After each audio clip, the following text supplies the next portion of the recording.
21-ാം നൂറ്റാണ്ടിൽ ലോകം നേരിടുന്ന പ്രശ്നങ്ങളെ ക്രൈസ്തവ സഭ എപ്രകാരമാണ് നോക്കിക്കാണേണ്ടതെന്ന് വളരെ വ്യക്തമായി വിവരിച്ചുകൊണ്ടാണ് കത്തോലിക്കാ സഭയുടെ മഹാ ഇടയനായ പോപ്പ് ഫ്രാൻസിസ് ഇഹലോകവാസം വെടിഞ്ഞത്. ക്രിസ്തു ലോകത്തിന് കാട്ടിക്കൊടുത്ത വലിയ മാതൃകകൾ ക്രൈസ്തവ സമൂഹത്തിൻ്റെ മാത്രമല്ല, ലോകത്തിൻ്റെ മുഴുവൻ മുന്നിലേക്ക് വളരെ ആകർഷണീയമായി കൊണ്ടുവരാൻ പോപ്പ് ഫ്രാൻസിസിന് കഴിഞ്ഞു എന്നുള്ളതാണ് ഏറ്റവും വലിയ കാര്യം. നമുക്കെല്ലാവർക്കും അറിയാം, ക്രിസ്തു അഭയാർത്ഥിയായിരുന്നു, ക്രിസ്തു ദരിദ്രനായിരുന്നു, ക്രിസ്തു പീഡിപ്പിക്കപ്പെട്ടിട്ടുള്ളയാളാണ്, ക്രിസ്തു എല്ലാവരെയും ചേർത്ത് നിർത്തിയ ആളാണ്. അങ്ങനെ എല്ലാവരെയും ഇൻക്ലൂസീവ് എന്നൊക്കെ നമ്മൾ പറയുന്ന എല്ലാവരെയും ചേർത്ത് നിർത്തണം, അഭയാർത്ഥികളോട് കരുണ കാണിക്കണം, ദരിദ്രരോട് കരുണ കാണിക്കണം. ഈ ലോകം മുഴുക്കെ ഫ്രാൻസിസ് പറയും, ലോകം മുഴുക്കെ ഇത്രമാത്രം സമ്പത്തുള്ളപ്പോൾ എന്തുകൊണ്ടാണ് വലിയ വിഭാഗം ജനങ്ങൾ പട്ടിണിയിലും ദാരിദ്ര്യത്തിലും തൊഴിലില്ലായ്മയിലും കഴിയുന്നത് എന്നൊക്കെ ഉത്കണ്ഠപ്പെട്ടിട്ടുണ്ട്. അപ്പോൾ അങ്ങനെ ഈ ക്രിസ്തു എന്താണോ സഭയെ പഠിപ്പിച്ചത്, ആ പഠിപ്പിച്ച ആ പ്രധാനപ്പെട്ട തത്വങ്ങളെ ലോകത്തിൻ്റെ മുന്നിലേക്ക്, ക്രൈസ്തവ സഭയുടെ മുന്നിലേക്ക് മാത്രമല്ല, ലോകത്തിൻ്റെ മുന്നിലേക്ക് മുഴുവൻ കൊണ്ടുവരികയും ലോകത്തെ സമഗ്രമായി ചേർത്ത് പിടിച്ചുകൊണ്ട് ലോകത്തെ കൂടുതൽ മെച്ചപ്പെട്ടതാക്കാൻ വേണ്ടിയിട്ടുള്ള ഒരു ആശയം അല്ലെങ്കിൽ ആശയങ്ങളുടെ ഒരു കൂട്ടം അദ്ദേഹം ലോകത്തിനു മുന്നിൽ അവതരിപ്പിച്ചു എന്നുള്ളതാണ് പോപ്പ് ഫ്രാൻസിസിൻ്റെ ഏറ്റവും വലിയ മഹനീയത. 2013 പോപ്പ് ഫ്രാൻസിസ് പോപ്പായി തിരഞ്ഞെടുക്കപ്പെടുന്നത്. വാസ്തവത്തിൽ നമ്മൾ അറിയേണ്ട ഒരു കാര്യം, 2013 മുമ്പ് തന്നെ അദ്ദേഹം ഈ കർദിനാൾ പദവി രാജിവെക്കാൻ വേണ്ടി തീരുമാനിച്ചയാളാണ്.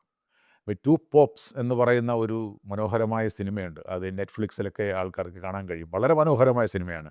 ഇവരുടെ ബെനഡിക്ട് 16 മാർപ്പാപ്പയും പോപ്പ് ഫ്രാൻസിസും തമ്മിലുള്ള ബന്ധത്തിൻ്റെയും അദ്ദേഹം രാജിവെക്കുന്നതും പോപ്പ് ഫ്രാൻസിസ് പോപ്പായി തിരഞ്ഞെടുക്കപ്പെടുകയും ചെയ്യുന്ന കാര്യങ്ങളെ കാണിക്കുന്ന മനോഹരമായ സിനിമയാണ്.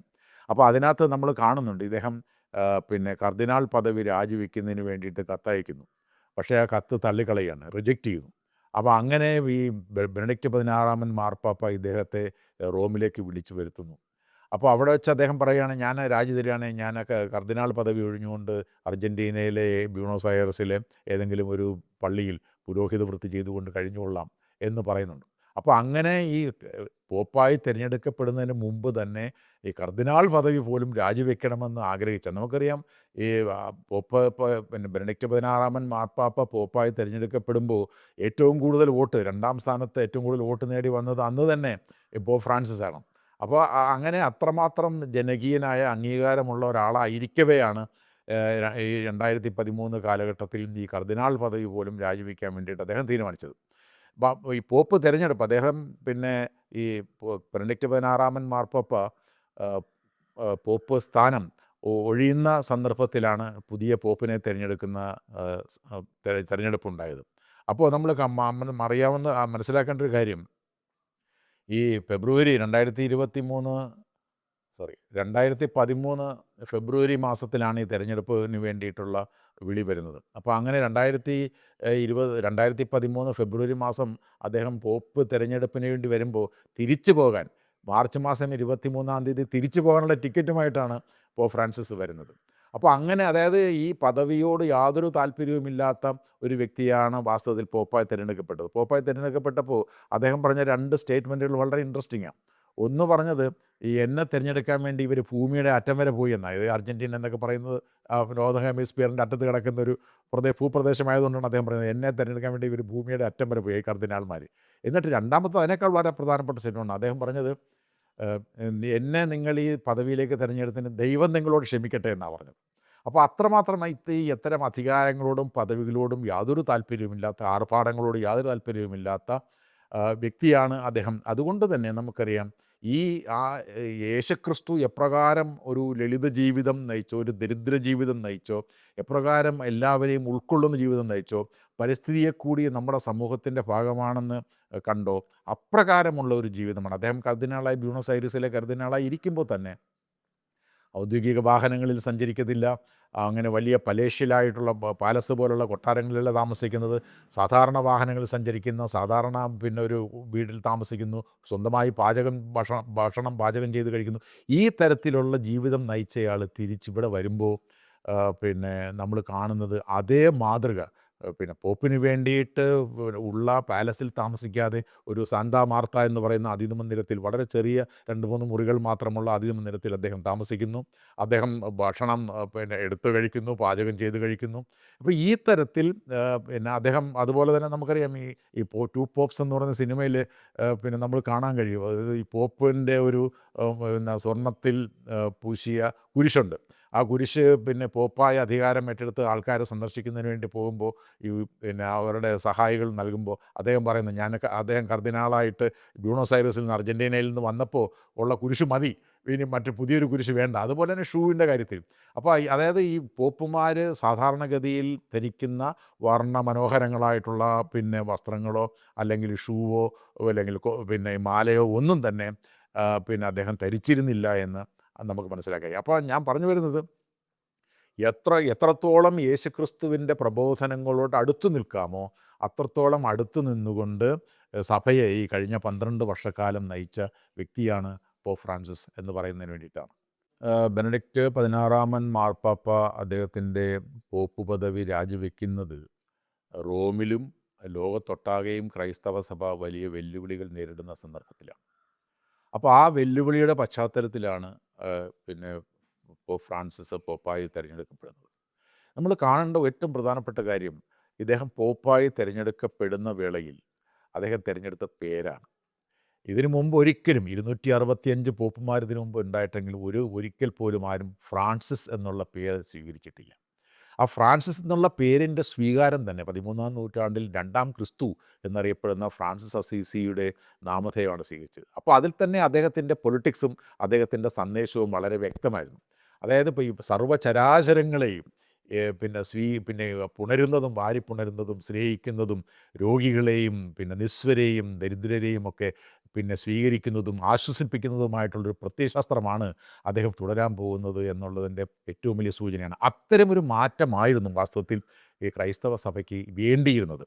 അതുകൊണ്ടാണ് അപ്പോൾ അദ്ദേഹം പിന്നെ സൂചിപ്പിക്കുന്ന തരത്തിൽ നിരവധി ആരോപണങ്ങളും നിരവധി പ്രശ്നങ്ങളും 21-ാം നൂറ്റാണ്ട് നേരിടുന്ന പുതിയ പ്രശ്നങ്ങളും ഒക്കെ ഉണ്ട്. അതിൽ ഏറ്റവും പ്രധാനപ്പെട്ടത് ക്രൈസ്തവ സഭ നേരിടുന്ന വലിയ പ്രതിസന്ധിയാണ്. അപ്പോൾ യൂറോപ്യൻ രാജ്യങ്ങളിൽ, അമേരിക്ക ഉൾപ്പെടെയുള്ള രാജ്യങ്ങളിലും യൂറോപ്യൻ രാജ്യങ്ങളിലുമൊക്കെ വിശ്വാസത്തിൻ്റെ ദാർഢ്യം കുറഞ്ഞു വരികയും ദേവാലയങ്ങൾ പിന്നെ വിൽപ്പനശാലകളായി മാറുകയും അവിടെയൊന്നും ആളുകൾ എത്താതിരിക്കുകയും കാഴ്ചവസ്തുവിനുമായി മാത്രം മാറുകയും ചെയ്യുന്നൊരു സാഹചര്യം ഉണ്ട്. അതിനുള്ളൊരു പ്രധാനപ്പെട്ട കാരണം സഭയിലെ ഈ പാശ്ചാത്യ രാഷ്ട്രങ്ങളിൽ സഭയുമായി ഉയർന്നു വന്ന ചില ആരോപണങ്ങളാണ്. ഒന്ന്, ഈ ബാലപീഡ എന്ന് പറയുന്ന പിന്നെ ആരോപണങ്ങൾ, അതുപോലെ തന്നെ പിന്നെ പുരോഹിതന്മാരുടെ ക്കെതിരെ ഉന്നയിക്കപ്പെട്ട ഈ ലൈംഗിക ആരോപണങ്ങൾ.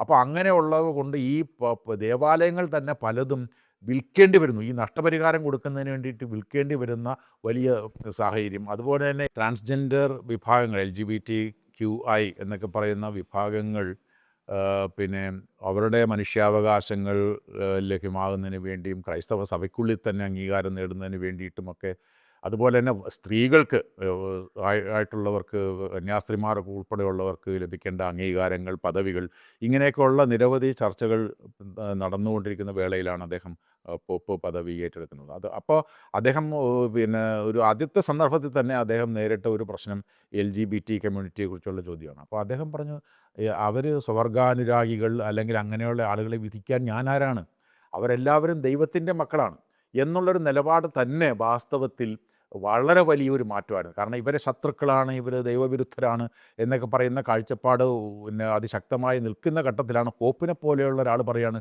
അവരെ വിധിക്കാൻ ഞാനാരാണ്, അവരെ വാസ്തവത്തിൽ സ്നേഹിക്കുകയാണ് വേണ്ടത്, അവരെ ചേർത്ത് നിർത്തുകയാണ് വേണ്ടത് എന്ന് പറയുന്ന ഒരു പ്രഖ്യാപനം തന്നെ വാസ്തവത്തിൽ വളരെ വലിയ ഒരു അംഗീകാരം, ആ വിഭാഗത്തിന് വളരെ വലിയ അംഗീകാരം. എന്നാൽ നമുക്കറിയാം, ഈ ക്രൈസ്തവ സഭ എന്ന് പറയുന്നത് ഒരു പോപ്പിനെ കൊണ്ട് മാത്രം പിന്നെ എല്ലാ പരിഷ്കാരങ്ങളും നടത്താൻ കഴിയില്ല. കാരണം അത് വലിയ എസ്റ്റാബ്ലിഷ്മെൻറ്റ്, 2000-ഓളം വർഷം പഴക്കമുള്ള ഒരു വലിയ ഹൈറാർക്കിക്കൽ ഇൻസ്റ്റിറ്റ്യൂഷനാണത്. അതിനകത്ത് പിന്നെ എന്താണ് കർദിനാൾമാരുടെ സഭ, കൂറിയ, അങ്ങനെയൊക്കെയുള്ള വ്യത്യസ്തങ്ങളായിട്ടുള്ള സ്ട്രക്ചറുകളുണ്ട്. ആ സ്ട്രക്ചറുകളെ എല്ലാം തച്ചുടച്ചുകൊണ്ട് എല്ലാ കാര്യങ്ങളും ചെയ്യാൻ കഴിയുമെന്ന് നമുക്ക് വിശ്വസിക്കാൻ കഴിയത്തില്ല. എന്നാൽ പോലും ഇതിനകത്ത് നിന്നുകൊണ്ട് ക്രൈസ്തവ മൂല്യങ്ങളുടെ അടിസ്ഥാനത്തിൽ ഇത്തരം കാര്യങ്ങളിൽ നമ്മൾ ഇനിയും മുന്നോട്ട് പോകേണ്ടതുണ്ട്, അവരെ കൂടെ എല്ലാവരെയും ചേർത്ത് നിർത്തേണ്ടതുണ്ട് എന്ന സന്ദേശം. അതുപോലെ തന്നെ അദ്ദേഹം ഇപ്പോൾ പിന്നെ വറ്റിക്കാൻ പിന്നെ സിറ്റിയുടെ ഗവർണറായി അദ്ദേഹം ഒരു പിന്നെ പെട്രീനി എന്ന് പറയുന്ന ഒരു വനിതയെയാണ് ഇപ്പോൾ നിയമിച്ചിരിക്കുന്നത്. അപ്പോൾ എന്ന് പറഞ്ഞാൽ സ്ത്രീകൾക്ക് പിന്നെ കൂടുതൽ പദവി, വനിതകൾക്ക് കൂടുതൽ പദവി സഭാ ശുശ്രൂഷകളിലും സഭാ പദവികളിലുമൊക്കെ നൽകണമെന്നുള്ള കാര്യത്തിലും അദ്ദേഹം വളരെ, അത് ഏറ്റവും അവസാനം രോഗശയ്യയിൽ കിടന്നുകൊണ്ടാണ് ഈ നിയമനങ്ങൾ നടത്തിയത്. അപ്പോൾ അങ്ങനെ ഈ തരത്തിൽ അദ്ദേഹം, അതുപോലെ തന്നെ ഈ വളരെ ഇത്തരം ബാലപീഡ അല്ലെങ്കിൽ പിന്നെ ലൈംഗിക പീഡനങ്ങൾ നടത്തിയിട്ടുള്ള പുരോഹിതന്മാരെ പലരെയും അദ്ദേഹം പിരിച്ചുവിടുകയും ജയിലഴികൾക്കുള്ളിലാക്കുകയും ചെയ്തിട്ടുണ്ട്. അപ്പോൾ അങ്ങനെയൊക്കെയുള്ള കാര്യങ്ങൾ പിന്നെ നേതൃത്വം കൊടുക്കുന്നതിന് വേണ്ടിയിട്ട് കർശനമായ, അതായത് എല്ലാവരെയും ഉൾക്കൊള്ളുന്നതും സൗമ്യവുമായ സമീപനം സ്വീകരിക്കുമ്പോൾ തന്നെ ഇത്തരം കുറ്റകൃത്യങ്ങളിൽ ഏർപ്പെടുന്നവർക്കെതിരെ യാതൊരുവിധ പിന്നെ എന്താണ് കോംപ്രമൈസും ഇല്ലാത്ത തരത്തിലുള്ള നടപടിയെടുക്കാനും അദ്ദേഹം തുനിഞ്ഞു എന്നുള്ളതാണ് പിന്നെ ഏറ്റവും പ്രധാനപ്പെട്ട കാര്യം. അർജൻറ്റീനക്കാരനാണ് പോപ്പ് ഫ്രാൻസിസ്. അപ്പോൾ അവിടെ ലാറ്റിൻ അമേരിക്ക എന്ന് പറയുന്ന രാജ്യത്തിനൊരു രാഷ്ട്രീയമുണ്ട്.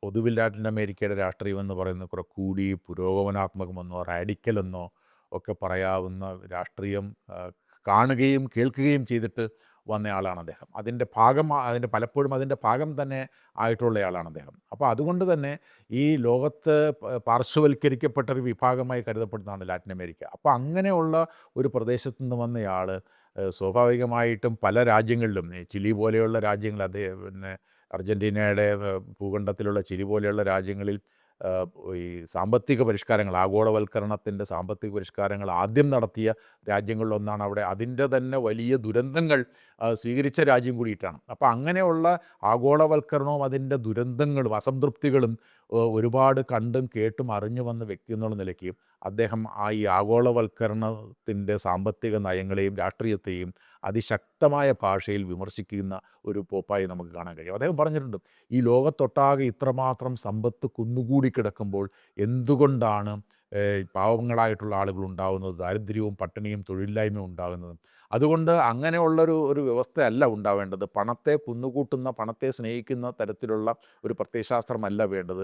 മറിച്ച് ഈ എല്ലാവർക്കും ഭക്ഷണം, എല്ലാവർക്കും ജോലി, എല്ലാവരുടെയും സുഖവും ഉണ്ടാകേണ്ട ഒരു സമ്പ്രദായമാണ് ഉണ്ടാകുക. അപ്പോൾ അദ്ദേഹത്തിൻ്റെ പിന്നെ ചാക്രിക ലേഖനങ്ങൾ, ഇപ്പോൾ ലൗദാത്തോ സി എന്ന് പറയുന്നത്, അല്ലെങ്കിൽ പിന്നെ ഫ്രറ്റല്ലോ തുത്തി എന്നൊക്കെ പറയുന്ന ചാക്രിക ലേഖനങ്ങൾ, ഒന്ന് ഈ പരിസ്ഥിതി എന്ന് പറയുന്നത് നമ്മുടെ ഈ ഭൂമി എന്ന് പറയുന്നത് ഒരു വലിയ ഭാവനയാണ്.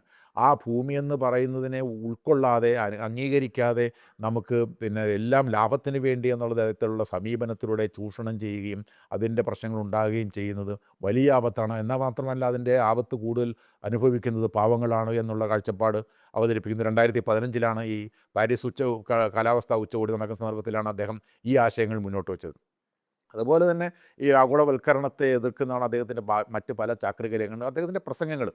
അപ്പോൾ ഈ ആഗോളവൽക്കരണം എന്ന് പറയുന്നത് ശരിക്കും ഒരു അപകടം പിടിച്ച ഒരു തരത്തിൽ കൊള്ളയാണ് എന്നും, അങ്ങനെ സമ്പത്തിൻ്റെ പിന്നെ ഈ കുന്നുകൂടലല്ല ഉണ്ടാവേണ്ടതെന്നുമുള്ള നിലപാട് അതിശക്തമായി നിരവധി സന്ദർഭങ്ങളിൽ പ്രകടിപ്പിച്ചിട്ടുള്ള വ്യക്തിയാണ് അദ്ദേഹം.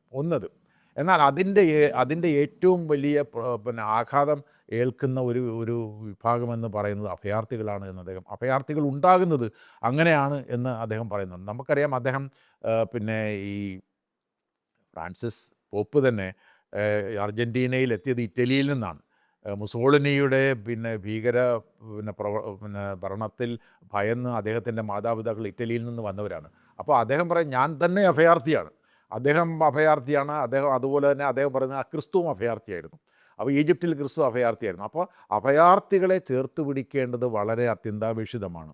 കാരണം അവർ നമ്മുടെ മക്കളാണ് എന്ന് പറയുന്നത്, എല്ലാവരും മനുഷ്യരാണ് എന്ന് പറയുന്ന പോലെയുള്ള. അപ്പോൾ അഭയാർത്ഥികളോടൊരു പ്രത്യേകമായ അഭിനിവേശവും ഒരു സ്നേഹവും കരുണയും, ഈ കമ്പാഷൻ, ഈ പോപ്പ് ഫ്രാൻസിസിനെ നമ്മൾ ഒറ്റ വാക്കിൽ വിശേഷിപ്പിക്കുമെങ്കിൽ നമുക്ക് പറയാൻ കഴിയുന്ന വാക്ക് കമ്പാഷൻ എന്നാണ്. കരുണയുടെ ഒരു മൂർത്തിമത് ഭാവമാണ് അദ്ദേഹം. ഇപ്പോൾ പോപ്പ് പദവി ഏറ്റെടുത്തതിന് ശേഷം അദ്ദേഹം പോയത് ഇറ്റലിയിലെ സിസിലി ഒരു ദ്വീപിലാണ്. ആ ദ്വീപിൽ പിന്നെ അഭയാർത്ഥികളായിട്ട് വന്ന ആൾക്കാരെ സന്ദർശിക്കാനാണ് അദ്ദേഹം പോയത്. അപ്പോൾ അദ്ദേഹത്തിൻ്റെ പ്രയോറിറ്റികൾ അങ്ങനെയാണ്. അഭയാർത്ഥികളും ദരിദ്രരും പാവങ്ങളും രോഗികളുമായിട്ടുള്ള ആളുകളെ സ്നേഹിക്കുന്നതാണ് അദ്ദേഹത്തിൻ്റെ ആശയം. മറ്റൊന്ന്, അദ്ദേഹം ഏറ്റവും ശക്തമായി ഈ മരിക്കുന്നതിന് തൊട്ട് മുമ്പ് അദ്ദേഹം പിന്നെ കണ്ടത് അമേരിക്കൻ വൈസ് പ്രസിഡന്റ് JD വാൻസിനെയാണ്. ആ JD വാൻസിനെ കണ്ടപ്പോഴും അതിനു മുമ്പ് ഈസ്റ്റർ സന്ദേശം നൽകിയപ്പോഴും അദ്ദേഹം പറഞ്ഞത് ഈ പലസ്തീനിലെയും പിന്നെ ഉക്രൈനിലെയും ഒക്കെ യുദ്ധം അവസാനിപ്പിക്കണമെന്നാണ്. ഗാസയിൽ ഇങ്ങനെ നിരപരാധികളായിട്ടുള്ള ആളുകൾ കൊല്ലപ്പെടുന്നത് നിർത്തിവെക്കണമെന്നും അവിടെ പിടിച്ചു വച്ചിരിക്കുന്ന പിന്നെ ബന്ദികളാക്കപ്പെട്ടവരെ മോചിപ്പിക്കണം. അതായത് യുദ്ധങ്ങളെല്ലാം എല്ലായ്പ്പോഴും ദുരന്തങ്ങൾ മാത്രമാണ് എന്നും അത് അവസാനിപ്പിക്കേണ്ടതാണെന്നുമുള്ള സന്ദേശം നിരന്തരമായി നടത്തിക്കൊണ്ടിരിക്കുന്ന വ്യക്തിയാണ്. അതോടൊപ്പം തന്നെ ലോകത്ത് നിലനിൽക്കുന്ന മറ്റ് പല സംഘർഷങ്ങൾക്കും അറുതി വരുത്താനും, ഇപ്പം നമുക്കറിയാം ക്യൂബയും അമേരിക്കയും തമ്മിൽ വർഷങ്ങളായി നടക്കുന്ന സംഘർഷം, അവർക്കെതിരായി നടക്കുന്ന ആക്രമണങ്ങൾ 2015 അദ്ദേഹത്തിൻ്റെ കൂടി മധ്യസ്ഥതയിലാണ് ക്യൂബയും അമേരിക്കയും തമ്മിൽ ഈ ഒബാമയുടെ കാലത്ത് ഈ സമാധാനം പുനഃസ്ഥാപിക്കാനും ബന്ധങ്ങൾ പുനഃസ്ഥാപിക്കാനുമൊക്കെ അദ്ദേഹത്തിന് ഇനിഷ്യേറ്റീവ് എടുക്കാൻ കഴിയും. അപ്പോൾ ലോകത്തിൻ്റെ, അതായത് ലോക രാഷ്ട്രീയം, അതായത് ഒരു ആത്മീയ വ്യക്തിത്വം എന്നുള്ള നിലയ്ക്ക് ആത്മീയമായ കാര്യങ്ങളിൽ മാത്രമല്ല, ആത്മീയമായ കാര്യങ്ങൾ എന്ന് പറയുന്നത് ലോകത്തിൻ്റെ മുഴുവൻ കാര്യങ്ങളാണെന്നും അത് മനുഷ്യരുടെ മാത്രം കാര്യമല്ലെന്നും പക്ഷികളുടെയും മൃഗങ്ങളുടെയും ജന്തുജാലങ്ങളുടെയും പ്രപഞ്ചത്തിൻ്റെ മുഴുവൻ കാര്യങ്ങളാണെന്നും ഇവരെല്ലാം കൂടി ചേരുന്ന ഒരു ഇൻക്ലൂസീവായിട്ടുള്ള കാഴ്ചപ്പാട് ലോകത്തിന് മുമ്പിൽ വെച്ചു എന്നുള്ളതാണ് ഫ്രാൻസിൻ്റെ ഏറ്റവും വലിയ മഹത്വം. ഓരോ പോപ്പുമാരും ഓരോ കാഴ്ചപ്പാടുള്ളവരാണ്. ബെനഡിക്റ്റ് 16 മാർപ്പാപ്പയുടെ കാഴ്ചപ്പാടിൽ നിന്നും തികച്ചും വ്യത്യസ്തമായിരുന്നു പോപ്പ് ഫ്രാൻസിസിൻ്റെ കാഴ്ചപ്പാട്. ഇപ്പോൾ തന്നെ പോപ്പുമാരായി വന്നേക്കാൻ സാധ്യതയുണ്ട് എന്ന് കരുതുന്ന ഒരു 2 വിഭാഗം ആളുകളുണ്ട്. ഒന്ന്, അദ്ദേഹത്തിൻ്റെ പോപ്പ് ഫ്രാൻസിസിൻ്റെ ആശയങ്ങളോട് വളരെ ആത്മാർത്ഥമായി കൂറു പുലർത്തുകയും അവ തന്നെ നടപ്പിലാക്കുന്നതിന് വേണ്ടി നിൽക്കുകയും ചെയ്യുന്ന കുറേ ആളുകളുണ്ട്. 2, മറ്റൊരു ഭാഗത്ത് അദ്ദേഹത്തെ അതിശക്തമായി, അതായത് അതേ ട്രാൻസ്ജെൻഡർമാരുടെ കാര്യത്തിലും മറ്റും, അല്ലെങ്കിൽ ആഗോളവൽക്കരണ കാര്യത്തിൽ, അല്ലെങ്കിൽ യുദ്ധങ്ങളുടെ കാര്യത്തിൽ, ഇങ്ങനെയൊക്കെയുള്ള കാര്യങ്ങളിൽ അദ്ദേഹത്തെ നിശിതമായി വിമർശിക്കുന്ന ആളുകളുമുണ്ട്. 2 തരത്തിലുള്ള കർദിനാൾമാരുമുണ്ട്. അപ്പോൾ 135ഓളം കർദിനാൾമാരാണ് ഇനി അടുത്ത പോപ്പിനെ എടുക്കുക. ഇതിനകത്ത് നമ്മൾ കാണേണ്ട കാര്യം, പോപ്പ് ഫ്രാൻസിസ് വളരെ പിന്നെ നന്നായി ചെയ്ത ഒരു കാര്യം, നമുക്കറിയാം ഇപ്പോൾ ഈ വിശ്വാസം അതിശക്തമായി വളരുന്നത് ഏഷ്യ, ആഫ്രിക്ക, ലാറ്റിൻ അമേരിക്കൻ രാജ്യങ്ങളിലാണ്. അപ്പോൾ അങ്ങനെ ഉള്ളത് കൊണ്ട് നമുക്കറിയാം ഈ ഏറ്റവും കൂടുതൽ കർദിനാൾമാരും പൊതുവിലുള്ളത് പാശ്ചാത്യ ലോകത്തിൽ നിന്നായിരുന്നു. അതിനെ മാറ്റുന്ന തരത്തിൽ ഒരുപാട് കർദിനാൾമാരെ ഏഷ്യയിൽ നിന്നും ആഫ്രിക്കയിൽ നിന്നും ലാറ്റിൻ അമേരിക്കയിൽ നിന്നും അദ്ദേഹം നിയമിച്ചിട്ടുണ്ട് എന്നുള്ളത് വലിയ പ്രധാനപ്പെട്ട കാര്യമാണ്. അതുകൊണ്ട് തന്നെ അങ്ങനെ സ്വാഭാവികമായിട്ടും അത്തരം അദ്ദേഹത്തിൻ്റെ കൂടി കാഴ്ചപ്പാടിൽ ഇവർ ആ ഒരു പദവിയിലേക്ക് വരേണ്ടവരാണ് എന്ന് പറയുന്ന, അല്ലെങ്കിൽ അങ്ങനെയുള്ള വിഭാഗങ്ങൾ, അതായത് ഏഷ്യയിലെയും ലാറ്റിൻ അമേരിക്കയിലെയും ആഫ്രിക്കയിലെയും ഒക്കെ ഉള്ള വിശ്വാസ സമൂഹത്തിൻ്റെ കൂടി പ്രാതിനിധ്യം സഭയിൽ ഉണ്ടാകണം, ശക്തമായിട്ടുണ്ടാവണം എന്നുള്ള കാഴ്ചപ്പാട് കൂടിയിട്ട് ഒരുപാട് കർദിനാൾമാരെ നിയമിച്ചിട്ടുണ്ട്.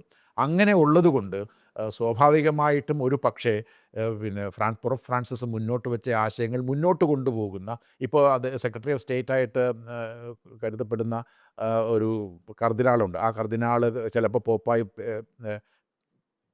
പെല്ലിനി എന്നാണ് അദ്ദേഹത്തിൻ്റെ പേരെന്നാണ് എനിക്ക് തോന്നുന്നത്. അപ്പോൾ അങ്ങനെയുള്ള ആൾ, അദ്ദേഹവുമായിട്ടാണ് ഈ വാൻസ് കൂടിക്കാഴ്ചയൊക്കെ നടത്തിയത്.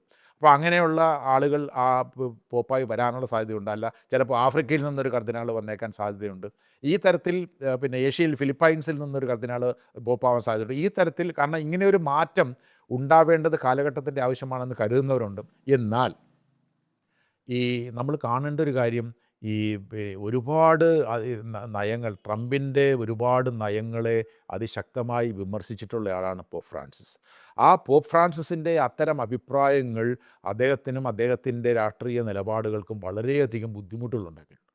അപ്പം ഞാൻ ഇതിനകത്ത് കാണുന്ന ഒരു അപകടം, എൻ്റെ ഒരു അസംഷനാണത്, ഇങ്ങനെയുള്ള പോപ്പുമാർ അധികാരത്തിൽ വരരുത് എന്ന് ചിന്തിച്ചുകൊണ്ട് അമേരിക്കൻ ഭരണകൂടവും മറ്റുമൊക്കെ ഒരു പക്ഷേ സ്വാധീനം ചെലുത്താൻ ശ്രമിച്ചാൽ വ്യത്യസ്തമായൊരു പോപ്പ് വന്നുകൂടായില്ല. കാരണം യൂറോപ്യൻ രാജ്യങ്ങളിലൊക്കെ അതിശക്തമായി നിൽക്കുന്ന പിന്നെ വംശീയതയും അതല്ലെങ്കിൽ തീവ്ര വലതുപക്ഷ വാദവും ഒക്കെ പിന്നെ നിലനിൽക്കുന്നു എന്നുള്ളതുകൊണ്ട് ഈ യൂറോപ്യൻ രാജ്യങ്ങളിൽ ഏതാണ്ട് 30-40% കർദിനാൾമാർ ഇപ്പോഴും ഈ യൂറോപ്യൻ രാജ്യങ്ങളിൽ നിന്നുള്ളവരാണ്. അപ്പോൾ അങ്ങനെയൊക്കെയുള്ള ആശയഗതികൾ സ്വാധീനിക്കപ്പെട്ട്, പ്രത്യേകിച്ച് ഇങ്ങനെയൊക്കെയുള്ള അമേരിക്ക പോലെ പാശ്ചാത്യ രാജ്യങ്ങൾ പോലെയൊക്കെയുള്ള ഭരണകൂടങ്ങളും അല്ലെങ്കിൽ ഡീപ് സ്റ്റേറ്റ് എന്നൊക്കെ പറയുന്ന വിഭാഗങ്ങളും സ്വാധീനം ചെലുത്തിയാൽ ഇങ്ങനെ ഈ ഈ തരത്തിൽ, അതായത് യൂറോപ്പ് മുന്നോട്ട് വയ്ക്കുന്ന അല്ലെങ്കിൽ അമേരിക്ക മുന്നോട്ട് വയ്ക്കുന്ന രാഷ്ട്രീയത്തെ എതിർക്കുന്ന തരത്തിലുള്ളൊരു പോപ്പ് വരുന്നത് ബുദ്ധിമുട്ടുണ്ടാക്കുമെന്നുള്ളതുകൊണ്ട് അങ്ങനെയുള്ളൊരാൾ വരണ്ട, അതിനു വേണ്ടിയിട്ടുള്ള ഗ്രൗണ്ട് വർക്കുകൾ ചെയ്താൽ ഒരുപക്ഷെ മാറി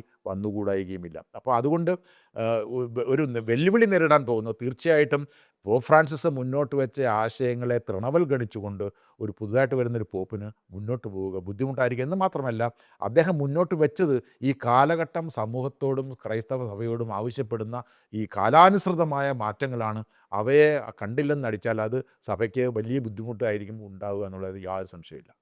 പോപ്പ് ഫ്രാൻസിസ് മുന്നോട്ട് വെച്ച ക്രൈസ്തവതയിൽ ഊന്നിയ എല്ലാവരെയും ഉൾക്കൊള്ളുക എന്ന ആശയം മുന്നോട്ട് വെച്ചുകൊണ്ടാണ് അദ്ദേഹം പ്രവർത്തിച്ചത്. എന്നാൽ ഈ ആശയത്തെ എതിരായിട്ട് കർദിനാൾമാർ ഉൾപ്പെടെയുള്ള ആളുകളുണ്ട്. അതിൻ്റെ ഒരു പ്രതിഫലനം എന്നുള്ള നിലയ്ക്കാണ് നമ്മൾ ഈ കേരളത്തിൽ ഉൾപ്പെടെയുള്ള ഈ കാസ പോലെയുള്ള സംഘടനകളുടെ വിമർശനത്തെ കാണേണ്ടത്. അപ്പോൾ അവർ ഈ ആ വിഭാഗം ഞാൻ മനസ്സിലാക്കും, സോഷ്യൽ മീഡിയയിൽ ഞാൻ മനസ്സിലാക്കുന്നത്, സോഷ്യൽ മീഡിയയിൽ വലിയ വിമർശനമാണ് ഈ പോപ്പ് ഫ്രാൻസിസിൻ്റെ ആശയങ്ങൾക്കെതിരായിട്ട് അവർ ഉന്നയിച്ചതെന്നാണ് കാണുന്നത്.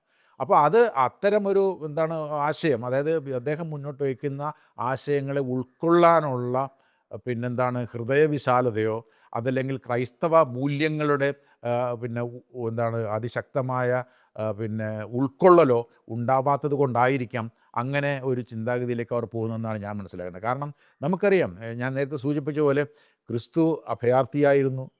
ക്രിസ്തു ഏതെങ്കിലും ഒരാളിൻ്റെ മതമോ ജാതിയോ വർഗമോ വംശമോ ഭാഷയോ അദ്ദേഹത്തിൻ്റെ സാമ്പത്തിക സൗകര്യങ്ങളോ നോക്കിയിട്ടല്ല മനുഷ്യരെ സ്നേഹിച്ചിട്ടുള്ളത്. ക്രിസ്തു എല്ലാവരെയും ഒരുമിച്ച്, അതായത് ഈ കഥകളിലൊക്കെ അദ്ദേഹത്തിന് ബൈബിളിൽ പറയുന്ന പോലെ ഈ വഴിതെറ്റിപ്പോയ ആടിനെ തിരക്കി കണ്ടുപിടിക്കുക, അതല്ലെങ്കിൽ പിന്നെ ഇറങ്ങിപ്പോയ മകൻ തിരിച്ചു വരുമ്പോൾ അവനെ ആശ്ലേഷിക്കുക, ഈ തരത്തിലുള്ള ഈ എല്ലാ ഇവൻ നല്ലതാണ്. അതായത് അദ്ദേഹം പറയും, ഞാൻ പാപികളെയും രോഗികളെയും തിരക്കിയാണ് വന്നത്. അപ്പോൾ ഏറ്റവും മികച്ചവരെ നോക്കിയിട്ടല്ലേ, ഏറ്റവും നിസ്വരായിട്ടുള്ള മാർജിനലൈസ് പരികുവൽക്കരിക്കപ്പെട്ടിട്ടുള്ള ആളുകളെ ചേർത്ത് നിർത്തുന്ന ഒരു പ്രത്യയശാസ്ത്രമാണ് ക്രിസ്തു മുമ്പോട്ട് വെച്ചത്. അതിനോട് ഈ 21-ാം നൂറ്റാണ്ടിൽ സഭയുടെ പരിമിതികൾക്കകത്ത് നിന്നുകൊണ്ട് അഡ്രസ്സ് ചെയ്യാനാണ് പോപ്പ് ഫ്രാൻസിസ് ശ്രമിച്ചത്. എന്നാൽ അതിനെ ഈ അദ്ദേഹം സ്വീകരിച്ച നിലപാടുകളെ എതിർത്തുകൊണ്ട് വളരെ, ഞാൻ മനസ്സിലാക്കുന്ന വളരെ മോശപ്പെട്ട ഭാഷയിൽ, ഒരു പക്ഷേ ഈ ക്രൈസ്തവ സമൂഹത്തിൽ നിന്നും ഉണ്ടായിക്കൂടാത്ത തരത്തിലുള്ള രീതിയിൽ പോപ്പ് ഫ്രാൻസിസിനെ വിമർശിച്ചിരിക്കുന്നു ഈ ഇത്തരം വിഭാഗങ്ങൾ എന്നുള്ളതാണ് ഞാൻ മനസ്സിലാക്കുന്നത്. അർജൻറ്റീനക്കാരനാണ് പോപ്പ് ഫ്രാൻസിസ്. അതുകൊണ്ട് തന്നെ അദ്ദേഹത്തിൻ്റെ ഫുട്ബോൾ കമ്പം വളരെ പ്രസിദ്ധമാണ്. അദ്ദേഹം സാൻ ലോറൻസോ എന്ന് പറയുന്ന ഫുട്ബോൾ ക്ലബ്ബിലെ അംഗമാണ്.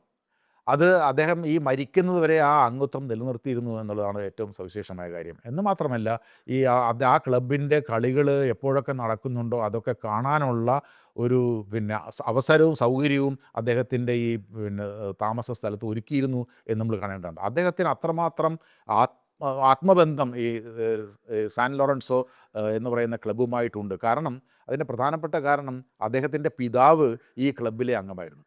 1961 ഈ ക്ലബിൻ്റെ, സാൻ ലോറൻസോ ക്ലബിൻ്റെ ഒരു മത്സരം കാണുന്നതിനിടയ്ക്ക് ഉണ്ടായ ഹൃദയാഘാതത്തെ തുടർന്നാണ് അദ്ദേഹത്തിൻ്റെ പിതാവ് മരിച്ചത് തന്നെ.